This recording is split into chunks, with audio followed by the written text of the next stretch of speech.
ہجرت نبوی کا مکمل سفر ترتیب وار تفصیل۔ جب محمد صلی اللہ علیہ وسلم نے مکہ سے مدینہ منورہ کی طرف ہجرت فرمائی تو یہ سفر عام نہیں بلکہ حکمت، توکل اور معجزات سے بھرا ہوا تھا۔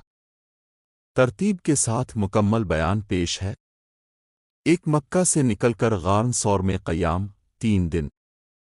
رات کے وقت آپ اپنے گھر سے نکلے۔ حضرت علی بن ابی طالب کو اپنے بستر پر سا لایا۔ آپ اور ابو بکر سد جنوب کی طرف غار ثور میں پناہ گزین ہوئے۔ 3 دن وہاں قیام فرمایا۔ دشمن غار کے دہانے تک پہنچ گئے، مگر اللہ کی حفاظت، مکڑی کا جالا، کبوتروں کا گھونسلہ سبب بنی۔ اسی موقع پر آیت نازل ہوئی، 2 ساحلی راستہ اختیار کیا، عام شاہراہ نہیں۔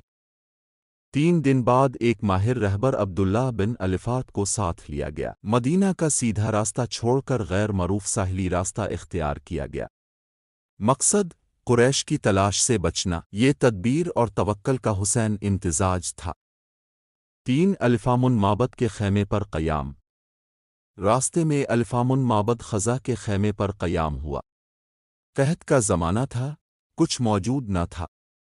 ایک کمزور بکری تھی جس میں دودھ نہ تھا۔ اپنے بسم اللہ پڑھ کر ہاتھ پھیرا، دودھ جاری ہو گیا۔ سب نے سیر ہو کر پیا۔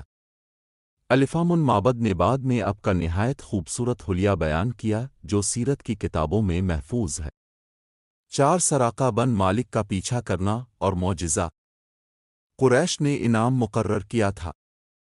سراقہ بن مالک لالچ میں پیچھا کرتے ہوئے پہنچے۔ قریب آتے ہی ان کا گھوڑا بار بار زمین میں دھنس گیا۔ انہوں نے سمجھ لیا کہ یہ اللہ کی حفاظت ہے۔ امان طلب کی۔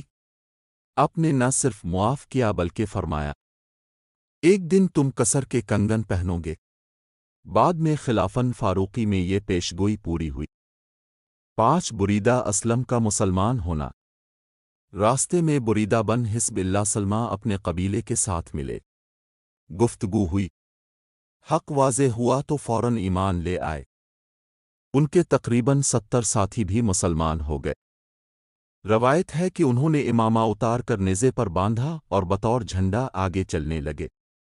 6 مقام قبا پہنچنا، مدینہ کے قریب۔ پیر کے دن قبا پہنچے۔ یہاں چند دن قیام فرمایا۔ اسلام کی پہلی مسجد مسجد قبا کی بنیاد رکھی۔ یہ مسجد تقو پر قائم ہونے والی پہلی مسجد کہلائی۔ 7 مدینہ منورہ میں باقاعدہ داخلہ۔ جمعہ کے دن مدینہ کی طرف روانگی۔ راستے میں پہلا جمعہ ادا فرمایا بنو سالم کے مقام پر۔ مدینہ میں داخل ہوتے وقت لوگ خوشی سے نعرے لگا رہے تھے۔ بچیاں اشعار پڑھ رہی تھیں۔ طلع البدر علینا۔ ہر شخص چاہتا تھا کہ نبی اس کے گھر قیام کرے۔ اونٹنی جہاں بیٹھی وہیں قیام فرمایا حضرت ابو ایوب انصار کا گھر۔ بعد میں اسی مقام پر مسجد نبوی تعمیر ہوئی۔ اللہ تعالی ہم تمام کو حرمین شریفین کی زیارت نصیب فرمائے۔ Like, share and subscribe. Jazakallah.